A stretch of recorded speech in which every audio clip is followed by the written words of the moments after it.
الحمد للہ رب العالمین والصلاة والسلام علی سید الانبیاء والمرسلین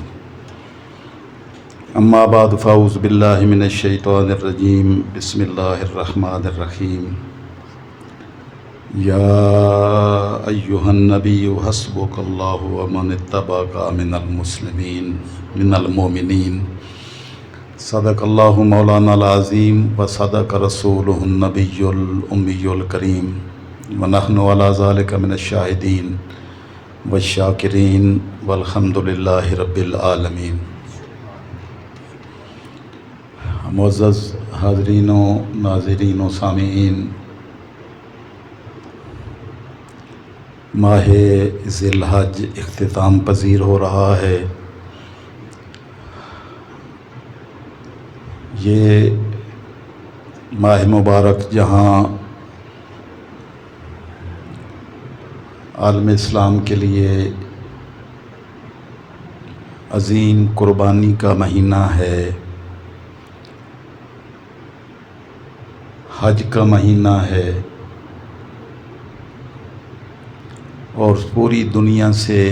مسلمان اللہ کے گھر بیت اللہ کی زیارت کے لیے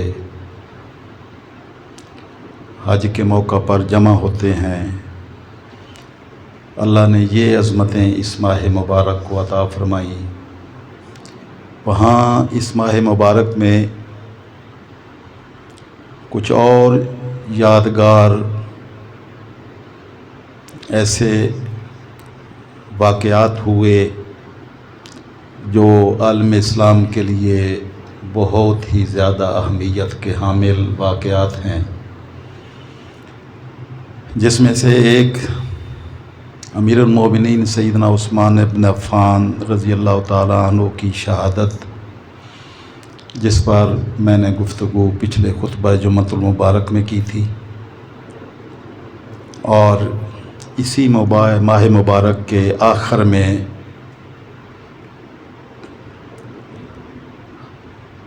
اس عظیم ہستی امیر المومنین سیدنا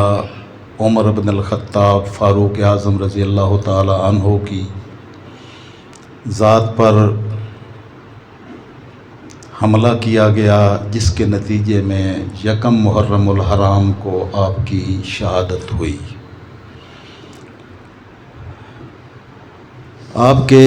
شخصی فضائل، کمالات اور عظمتوں کے بیان پر آج کی یہ گفتگو ہوگی۔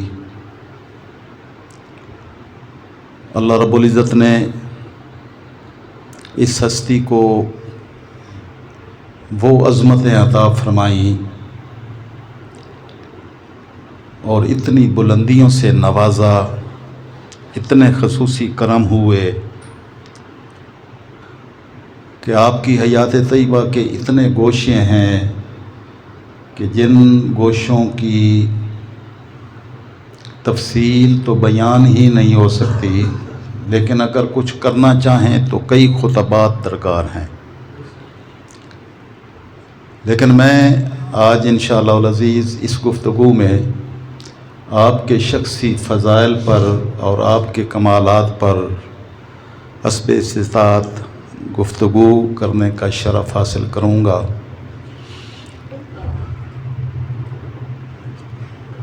اللہ رب العزت نے اپنے دین کی خدمت گزاری کے لیے حضور صلی اللہ تعالی وسلم کے صحابہ کرام کو منتخب فرمایا، اور یقیناً یہ بات ہر بندے کو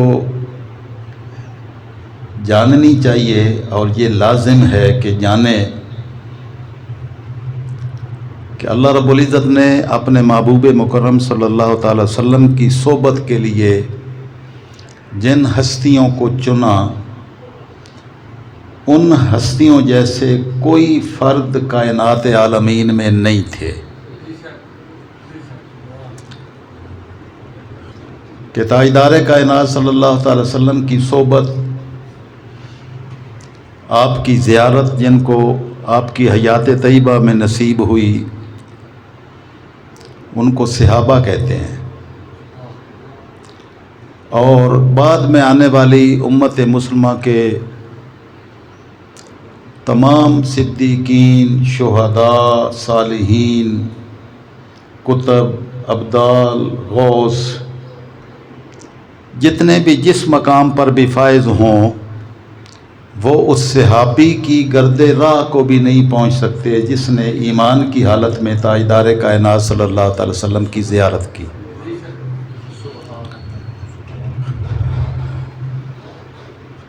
ان کو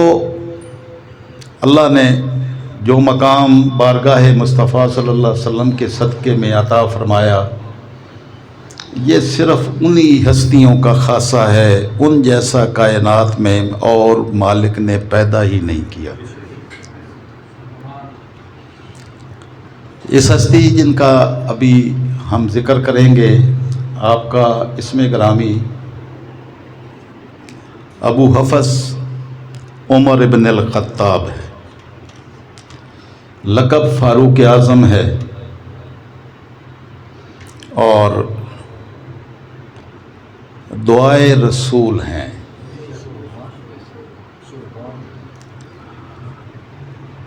آپ کی کنیت ابو حفص ہے۔ قبیلہ بنو عدی قریش کا ایک قبیلہ ہے، بنو تیم قبیلہ بھی قریش سے ہی ہے۔ بنو تیم سے سیدنا صدیق اکبر رضی اللہ تعالی عنہ ہیں، بنو عدی سے فاروق اعظم رضی اللہ تعالی عنہ ہیں، بنو امیہ سے عثمان ابن عفان امیر المومنین ہیں، اور بنو ہاشم سے سیدنا علی المرتضی کرم اللہ وجہ الکریم کی ذات گرامی ہے۔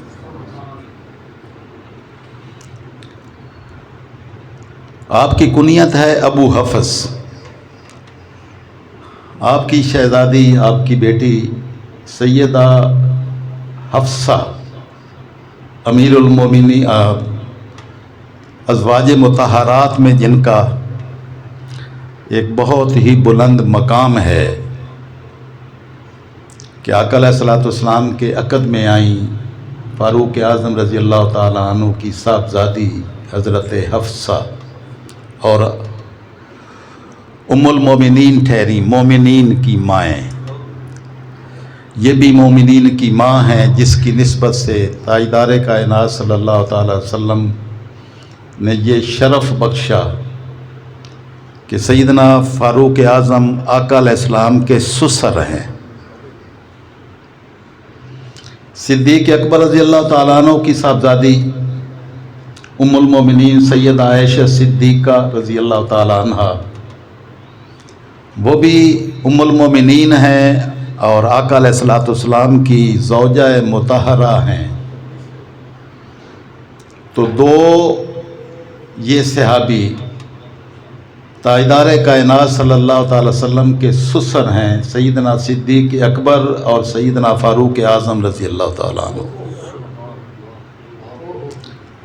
تو ان چاروں خلفائے راشدین میں پہلے دو آقا علیہ السلام کے سسر ہیں اور اگلے دو آقا علیہ السلام کے داماد ہیں۔ عثمان غنی رضی اللہ تعالی عنہ کو یہ شرف نصیب ہے کہ تاجدار کائنات صلی اللہ تعالی وسلم کی دو شہزادیاں ان کے عقد میں آئیں، اور سیدنا علی المرتضی رضی اللہ تعالی عنہ کو یہ شرف حاصل ہے کہ وہ سیدہ فاطمہ الزہراء کے خامند ہیں۔ تو ان چار خلفائے راشدین میں سے دو آقا علیہ السلام کے سسر ہیں جن کی صاحبزادیاں آقا علیہ السلام کے عقد میں آئیں، اور اگلے دو آپ کے داماد ہیں کہ آپ کی صاحبزادیاں ان کے عقد میں آئیں۔ اب یہ شرف اور بے شمار شرف یہ صحابہ کرام کو نصیب ہوئے۔ ہر ایک کی اپنی اپنی شان ہے، اپنی اپنی عظمتیں ہیں، اپنے اپنے نصیب ہیں جو مالک الملک نے ان کو عطا فرمائے۔ فاروق اعظم رضی اللہ تعالی عنہ عمر بن الخطاب رضی اللہ تعالی عنہ، یہ وہ ہستی ہیں کہ جن کو تاجدار کائنات صلی اللہ تعالی وسلم نے اللہ کی بارگاہ سے مانگ کے لیا۔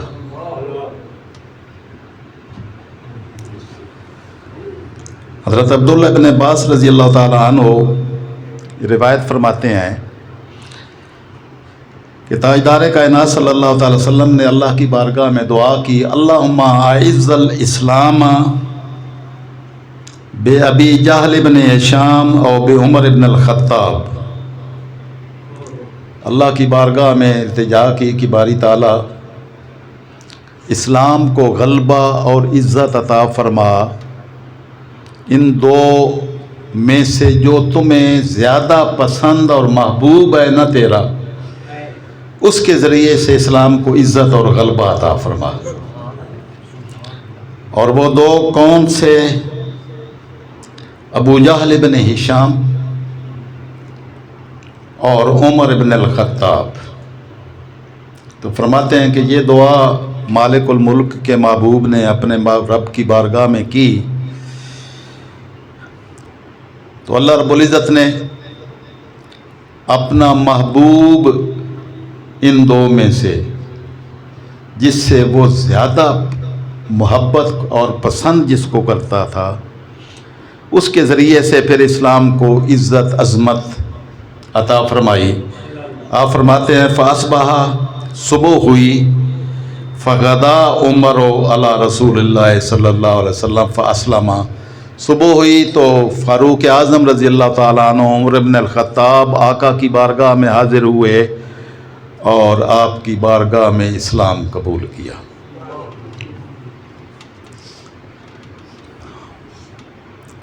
پہلا دور مکی زندگی کا بڑی مشکلات کا دور تھا۔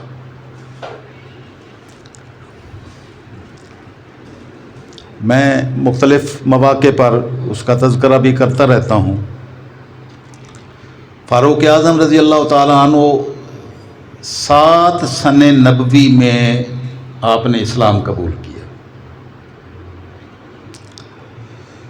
یعنی اعلان نبوت کے بعد 7واں سال تھا، 7واں سال، 6 سال مکمل ہو چکے تھے، 7ویں میں سے بھی کچھ ماہ گزر چکے تھے۔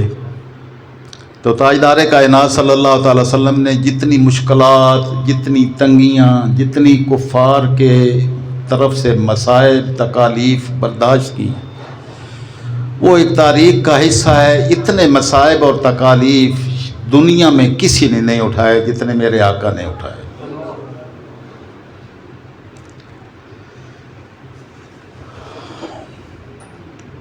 جب آقا علیہ السلام نے اللہ کی بارگاہ میں یہ دعا کی، 7ویں سن نبوی تھا سال، اور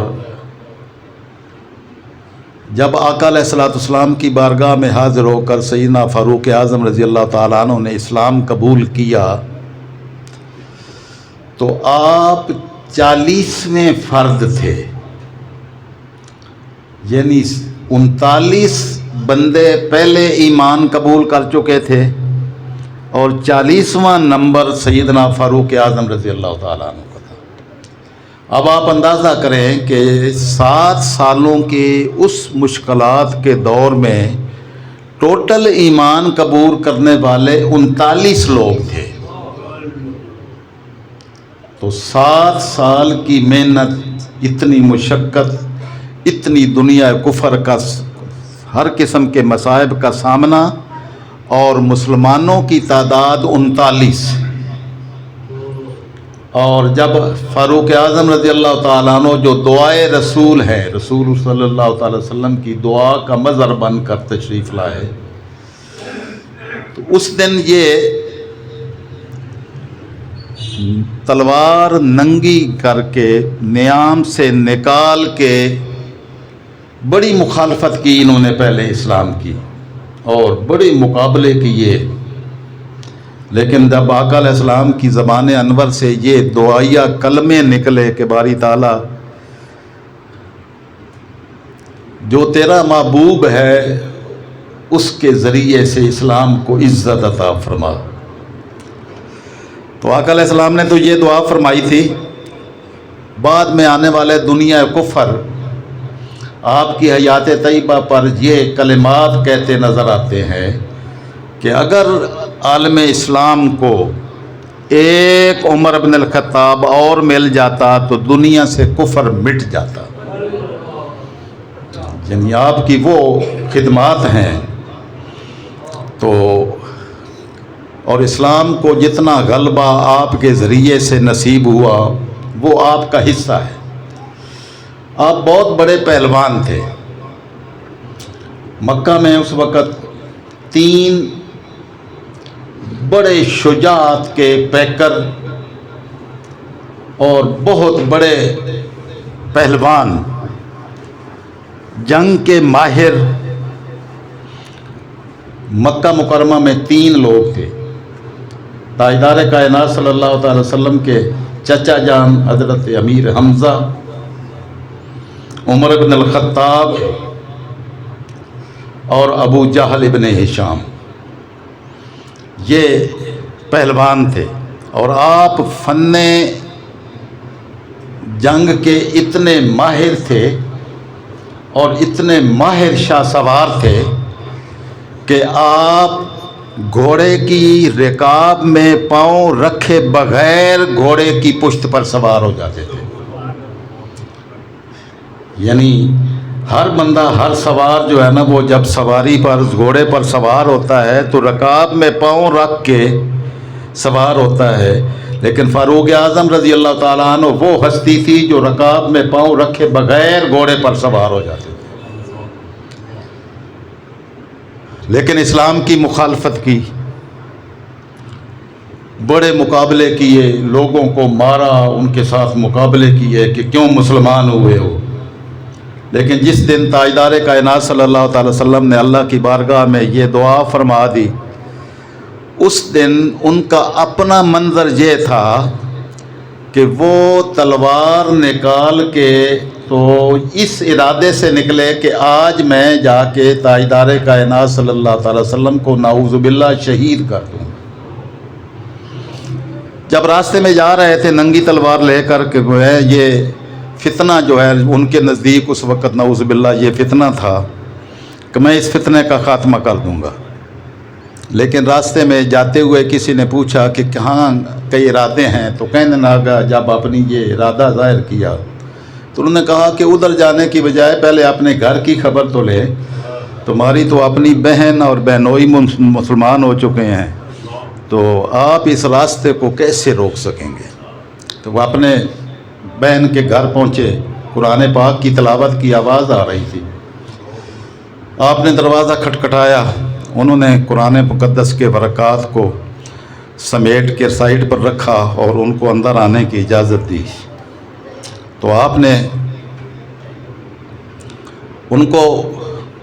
یہ سوال کیا کہ تم نے اسلام قبول کر لیا ہے؟ تو انہوں نے فرمایا کہ ہاں، ہم نے اسلام قبول کر لیا ہے، تم بھی دامن مصطفیٰ کو قبول کر لو، تم بھی اس میں آ جاؤ۔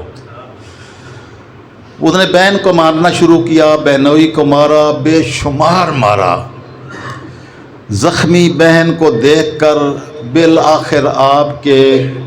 کہ وہ ذرہ برابر بھی ان کے قدموں میں لغزش نہیں آئی ہے کہ بے شک آپ جو مرضی کر لیں، اس جسم کے ٹکڑے ٹکڑے بھی کر دیں تو تب بھی لا الہ الا اللہ کی ہی آواز آئے گی۔ تو آپ نے کہا بھئی یہ کیا چیز ہے، تو ذرا مجھے بھی بتائیں تو سنائیں۔ تو انہوں نے پھر قرآن مقدس کی آیات کی تلاوت کی تو آپ کے دل پر قرآن مقدس کے اثرات،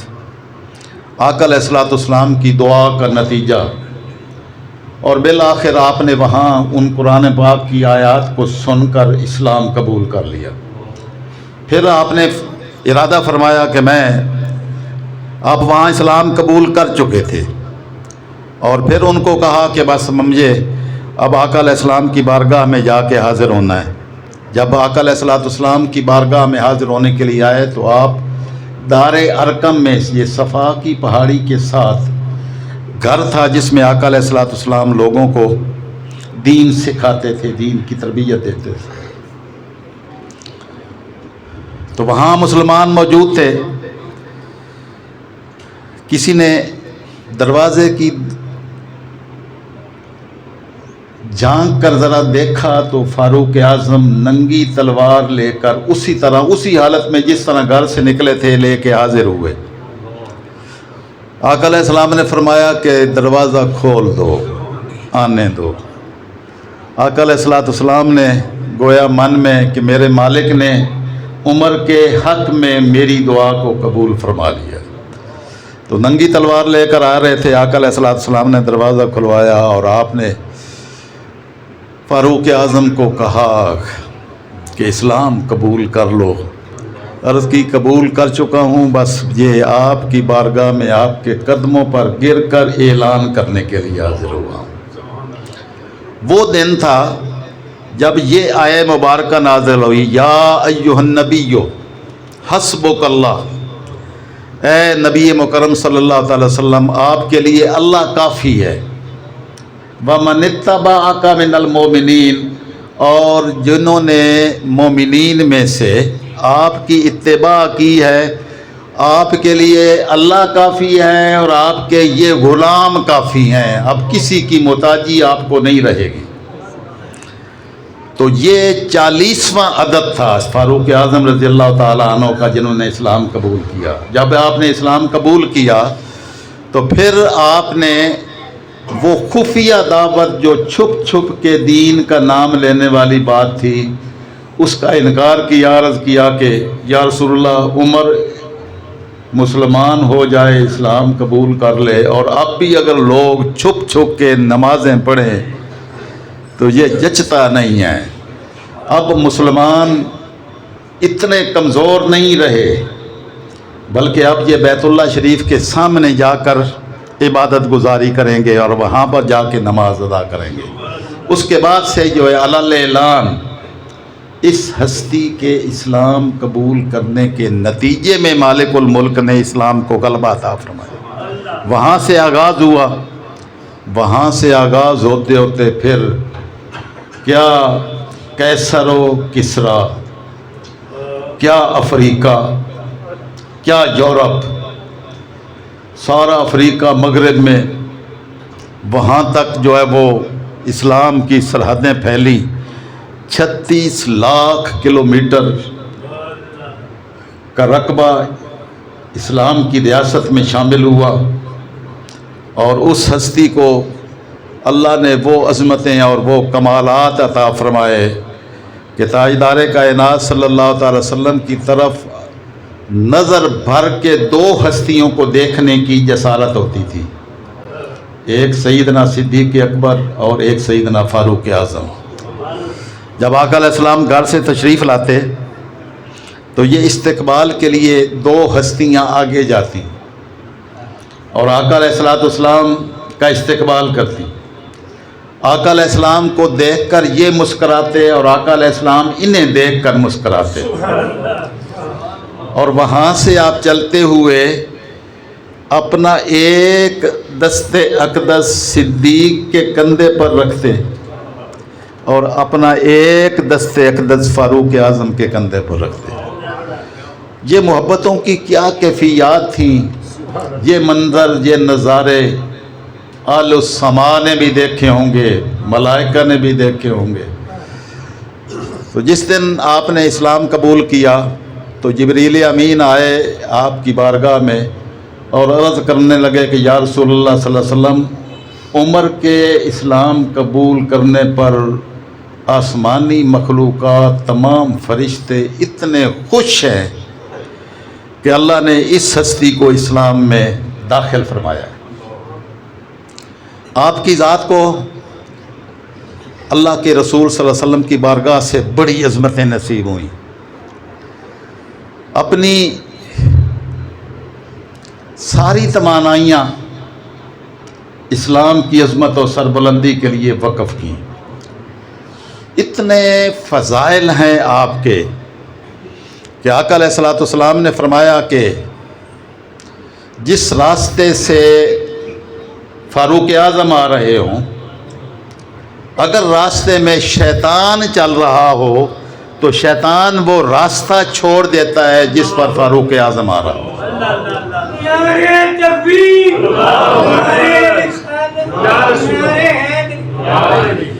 آپ اندازہ کریں کہ آپ کی ذات کو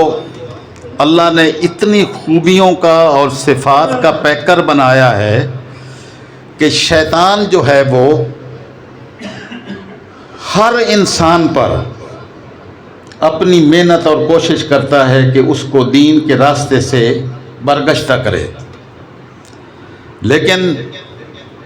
اشداء علی الکفار، کفار پر آقا علیہ السلام کی میت میں جنہوں نے اسلام قبول کر کے آپ کی صحبت اختیار کی، تو ان میں اشداء علی الکفار کی کیفیات ایسی داخل ہوئیں کہ ان کے سرخیل عمر بن الخطاب فاروق اعظم رضی اللہ تعالیٰ عنہ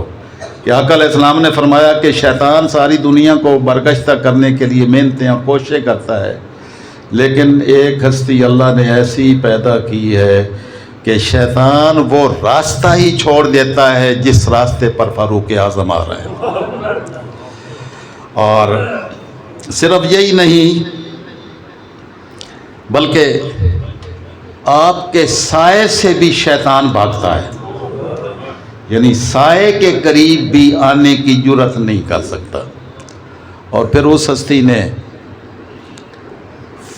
عدل و انصاف کے وہ پیمانے چھوڑے کہ دنیا اسلام کو سمجھنا چاہے تو آپ کی ذات ان کے لیے ایک ایسا اسوہ اور نمونہ ہے کہ آپ کا ہر عمل عدل و انصاف کا ایک پیکر تھا۔ جلالی طبیعت اور آپ سے شیطان بھی بھاگے، سائے سے بھی بھاگے، لیکن اگر کسی نے دین کی بات آپ کے سامنے کہہ دی ہے تو آپ نے سر نگوں کر دیا۔ آپ نے عورتوں کے مہر مقرر کرنے کا فیصلہ فرمایا کہ عورتوں کے مہر جو ہے نا وہ کوئی 200 درہم سے زیادہ مقرر نہیں کیے جائیں گے۔ تو آپ نے جب یہ مشاورت سے یہ فیصلہ کیا تو آپ کی محفل میں ایک عورت کھڑی ہوئی، اس نے کہا کہ امیر المومنین عمر بن الخطاب، جس کا تعین اللہ نے نہیں کیا ہے تمہیں تعین کرنے کا حق کس نے دیا ہے؟ تم نے یہ عورتوں کے مہر مقرر کرنے کی جرت کیسے کی ہے جبکہ اللہ نے مہر مقرر نہیں کی ہے عورتوں کے؟ فاروق اعظم رضی اللہ تعالیٰ عنہ نے کوئی جلال نہیں دکھایا کہ ایک عام عورت، تمہیں کیا حیثیت حاصل ہے کہ تم امیر المومنین کی بات کو ٹوک کر اس کے مقابلے میں اس کو رد کرنے کی جرت کرو؟ آپ نے فرمایا کہ تمہارے پاس کیا دلیل ہے؟ آپ نے خاموشی اختیار کی، بالکل اس کو مانا کہ آپ بیان کریں، بتائیں کہ تمہارے پاس دلیل کیا ہے کہ اللہ نے مہر مقرر نہیں کیے، اس کی تعداد نہیں مقرر کی، اس کی گنتی نہیں رکھی۔ تو عمر بن الخطاب کون ہوتا ہے مہر مقرر کر کے اس کی گنتی مقرر کرنے والا؟ تمہارے پاس دلیل کیا ہے؟ اس نے عرض کی کہ قرآن مقدس میں اللہ پاک نے آیت نازل فرمائی ہے، وَإِنْ آتَيْتُمْ إِحْدَاهُنَّ قِنْطَارًا فَلَا تَأْخُذُوا مِنْهُنَّ، کہ جب تم اپنی کسی بیوی کو طلاق دو اور تم انہیں سونے کے ڈھیر دے چکے ہو مہر کے طور پر،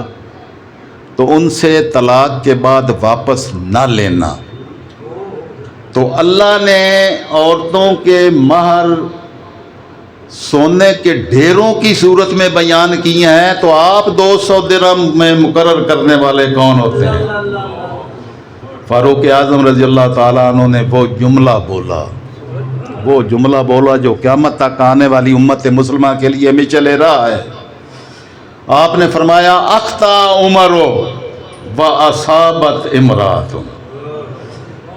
آپ نے فرمایا کہ عمر ابن الخطاب سے غلطی ہو گئی اور ایک عام عورت صحیح نتیجے پر پہنچی، اپنا فیصلہ واپس لیا۔ کون بندہ ہے روئے زمین پر ادھر ادھر دیکھیں جو اللہ کے حکم کی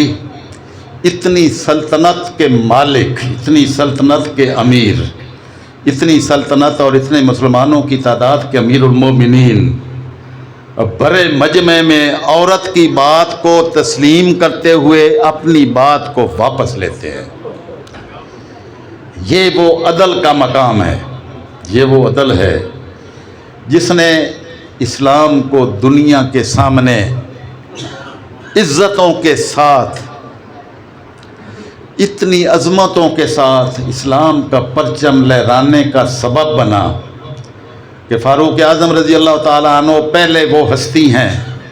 جنہوں نے بیت المقدس کو فتح کیا۔ مسلمانوں کا لشکر بیت المقدس کا محاصرہ کیے ہوئے تھا۔ انہوں نے کہا کہ اگر تمہارے امیر المومنین آئیں تو پھر ہم ہتھیار ڈال دیں گے۔ تو جب آپ تک پیغام پہنچا مدینہ منورہ میں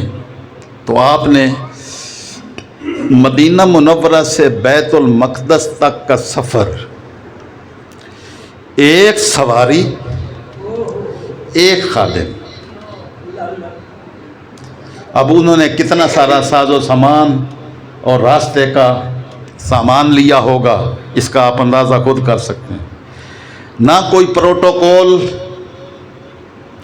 نہ کوئی شاہی سواریاں، نہ کوئی خادم، نہ کوئی خدام، نہ کوئی ظاہری ٹھاٹ باٹ،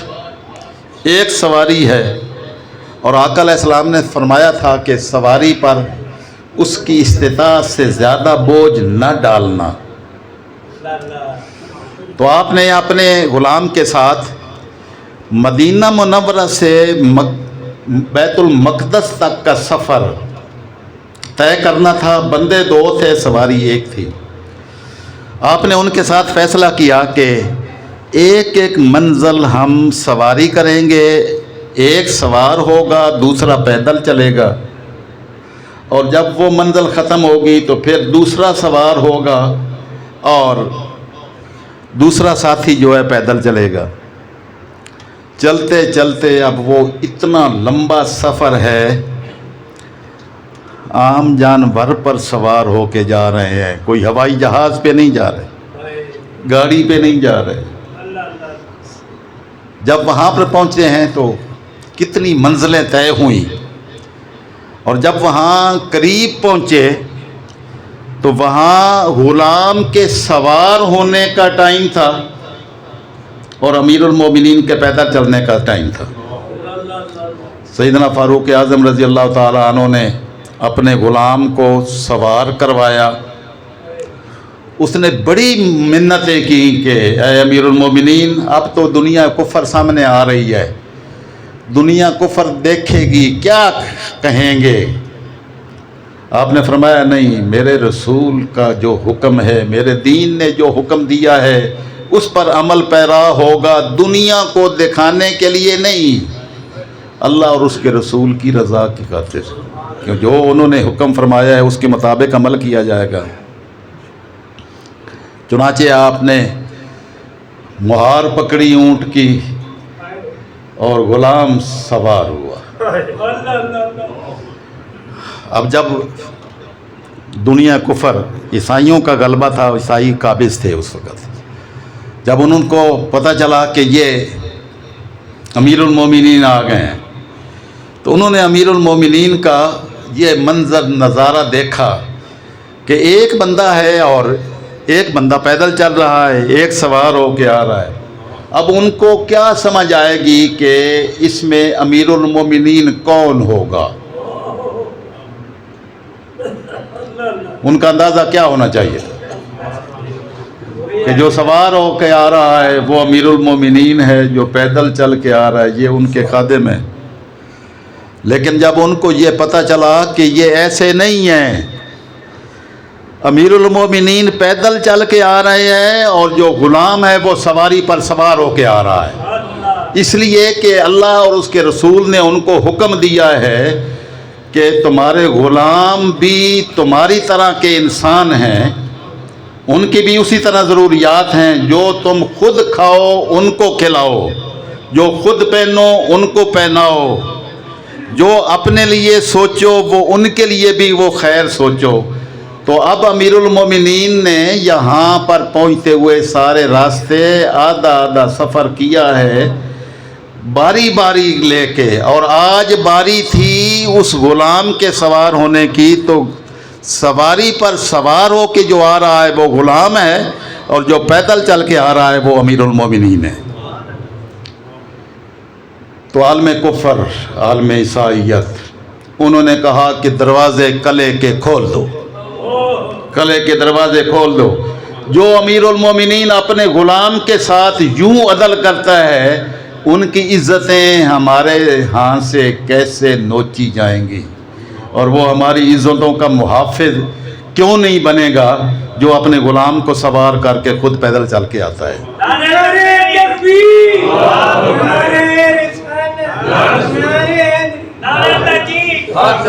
اللہ رب العزت نے جو ان ہستیوں کو تاجدار کائنات صلی اللہ علیہ وسلم کی غلامی کے لیے چنا، تو وہ ایسے نہیں چنا تھا۔ میں نے گزارش کی کہ دنیا میں انبیاء کرام کے بعد جتنی عظمتیں مالک الملک نے اپنے محبوب کے صحابہ کرام کے لیے چنی، اس جیسا کوئی انسان روئے زمین پر پیدا ہی نہیں ہوا، اور وہ ہر ایک ذات ایک پیکر تھی، ایک نمونہ تھی۔ اور تاجدار کائنات صلی اللہ تعالی وسلم نے فرمایا تھا، اصحابی کن نجوم، میرے صحابہ ستاروں کی مانند ہیں، بِأَيِّهِمْ اقتدیتم اہتدیتم، جس کے بھی دامن کو تھام لوگے، جس کے بھی پیچھے چل پڑو گے، سیدھا جنت میں جاؤ گے، اور تمہیں کبھی بھی گمراہی نصیب نہیں ہوگی، ہمیشہ ہدایت پر رہو گے۔ بِأَيِّهِمْ اقتدیتم اہتدیتم، سارے نمونہ ہیں، تاریک رات میں چمکتے ہوئے ستارے ہیں، جس کے پیچھے چلے گئے تم ہدایت پا جاؤ گے۔ اللہ رب العزت نے انہی ہستیوں میں اس ذات کو آقا علیہ السلام کی دعا بن کر قبول فرمایا کہ میرے آقا نے دعا کی کہ باری تعالیٰ اسلام کو عزت اور غلبہ عطا فرما عمر ابن الخطاب کے ذریعے سے۔ تو اللہ نے غلبہ عطا فرمایا، اور جدھر بھی وہ 36 لاکھ مربع میل کی ریاست ہے، یہ موجودہ دور کے یہ سارے وسائل اور ذرائع نہیں ہیں، لیکن کوئی ایک جگہ بھی ایسی نہیں ہے جہاں یہ محسوس کیا گیا ہو کہ یہاں لشکر اتنی تعداد میں آنا چاہیے تھا اور فاروق اعظم نے نہ بھیجا ہو۔ جہاں ضرورت تھی وہاں آپ کی نظریں اللہ نے آپ کو عطا فرمائیں، اور خطبہ دیتے ہوئے ارشاد فرماتے ہوئے، یا ساریۃ الجبل، مدینہ طیبہ میں کھڑے ہو کر ادھر نہامد میں جب جنگ ہو رہی تھی تو وہاں حضرت ساریہ کو اپنے خطبے میں اعلان فرما کے ہدایت دے رہے تھے کہ اے ساریہ ذرا پہاڑ کی طرف اوٹ لو۔ تو یہ وہ نگاہیں تھیں، یہ وہ دل تھے، یہ وہ عظمتیں تھیں جو اللہ نے اپنے محبوب کے غلاموں کے لیے چنی۔ ان ہستیوں کے وجہ سے اللہ نے اسلام کو عزت، غلبہ اور وقار عطا فرمایا۔ ان کی ذات کو اللہ نے شہادت کا درجہ بھی عطا کیا، اور یہ جتنی ریاست کے ادارے بنائے وہ فاروق اعظم رضی اللہ تعالی عنہ کا نصیب تھا۔ یہ جتنی سلطنت کے اندر مختلف ادارے قائم ہوتے ہیں، فوج کا باقاعدہ نظام آپ نے قائم کیا، فوج کو ایک نظام کے تحت چلایا، موافقات عمر بھی کہ آپ نے جو سوچا مالک الملک نے اس پر وہی نازل فرما دی۔ تو آپ اس پر فخر کرتے تھے کہ رب ذوالجلال نے وافقنی فی سلاسل، 3 مقامات پر رب ذوالجلال نے میری موافقت فرمائی۔ کون سی؟ کہ بدر میں جب قیدی آئے، بدر میں مشرکین مکہ میں سے جو قید ہو کے آئے، تو آقا علیہ السلام نے مشورہ فرمایا کہ ان کے ساتھ کیا سلوک کیا جائے۔ تو فاروق اعظم رضی اللہ تعالیٰ عنہ باقی صحابہ میں سے کچھ نے مشورہ دیا کہ ان کو فدیہ لے کے چھوڑ دیا جائے۔ آقا علیہ السلام کی بھی یہ رائے تھی۔ فاروق اعظم رضی اللہ تعالیٰ عنہ سے پوچھا تو آپ نے کہا یا رسول اللہ، جو میرا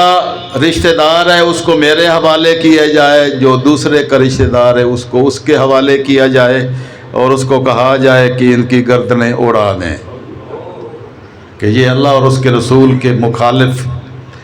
دشمن بن کر میدان جنگ میں آئے ہیں، تو ان کے ساتھ کوئی رو رعایت نہ کی جائے۔ فاروق اعظم فرماتے ہیں کہ میری یہ رائے تھی، تو فوافقنی، تو رب ذوالجلال نے اسی پر وہی نازل فرما دی آپ کی رائے کے مطابق۔ آقا علیہ السلام کی ازواج مطہرات باہر نکلتی تھی تو آپ کی غیرت کو یہ گوارا نہیں تھا کہ میرے محبوب صلی اللہ تعالی وسلم کی ازواج مطہرات کو اور آپ کے گھر والوں کو کوئی نظر دیکھے۔ تو آپ نے دل میں یہ سوچا کہ باری تعالیٰ میرے محبوب صلی اللہ تعالی وسلم کے گھر والوں کی حفاظت فرما۔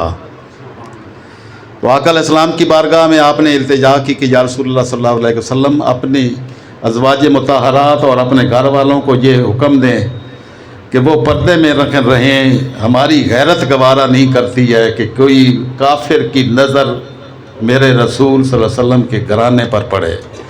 تو اللہ نے آیت حجاب نازل کی۔ یہ حجاب کی جو آیت ہے یہ فاروق اعظم رضی اللہ تعالیٰ عنہ کے اس مطالبے پر اللہ پاک نے نازل فرمائی۔ جب بیت اللہ شریف میں طواف کر کے وہاں پر نوافل ادا کرتے ہیں یا نماز ادا کرتے ہیں، تو فاروق اعظم رضی اللہ تعالیٰ عنہ کے دل میں آئی کہ باری تعالیٰ یا رسول اللہ، آقا علیہ السلام کی بارگاہ میں جا کے التجا کی کہ یا رسول اللہ، میرا دل چاہتا ہے کہ یہ مقام ابراہیم جہاں سیدنا ابراہیم علیہ السلام کے قدموں کے نشان ہیں، یہ ہمارے جد الانبیاء ابراہیم خلیل اللہ کی نشانی ہے، تو ہم اس جگہ کو اپنا مصلی بنائیں، وہاں کھڑے ہو کر نماز ادا کریں جہاں ابراہیم خلیل اللہ کے نقش قدم ہیں، جہاں آپ کی قدموں کے نشانات نظر آتے ہیں، ہم اس جگہ کھڑے ہو کے اللہ کی بارگاہ میں نماز کا فریضہ سر انجام دیں۔ تو آپ کی اس تمنا اور آرزو پر اللہ رب العزت نے یہ آیت نازل فرمائی، وَاتَّخِذُوا مِن مَّقَامِ إِبْرَاهِيمَ مُصَلًّى، اے میرے محبوب صلی اللہ علیہ وسلم کے غلاموں، مقام ابراہیم کو اپنا مصلی بنا لو۔ اللہ رب العزت اس عظیم ہستی کا جن کا تذکرہ ہم نے کیا، اتنے فضائل اور اتنے کمالات سے ان کو نوازا کہ وہ شمار میں نہیں آ سکتے۔ بس مالک الملک کی بارگاہ میں دعا ہے کہ باری تعالیٰ اس ہستی کو جس کے ذریعے سے تو نے دین کو عزت اور غلبہ عطا فرمایا، ہمیں ان کی ذات کے ساتھ وہ نسبت غلامی نصیب فرما کہ ہم اللہ رب العزت نے آپ کو یہاں دنیا میں بھی اسی جنت میں رکھا ہوا ہے جہاں مواجہ شریف کے سامنے حاضری دینے والے جب حاضر ہوتے ہیں اور ساتھ السلام علیکہ یا رسول اللہ اور السلام علیکہ یا حبیب اللہ کے سلام پیش کرتے ہیں، تو وہاں وہ ہستی بھی ساتھ موجود ہوتی ہے جس کو عمر ابن الخطاب کہتے ہیں، اور وہ ہستی بھی موجود ہے جس کو صدیق اکبر کہتے ہیں۔ اللہ رب العزت ہمیں یہ نسبتیں دنیا میں بھی قائم رکھے، اور کہ حشر میں بھی جب ہمارا حشر ہو تو ہمارا حشر مالک الملک اپنے محبوب اور اپنے محبوب کے انہی غلاموں کے ساتھ فرمائے۔ وما علینا الا البلاغ۔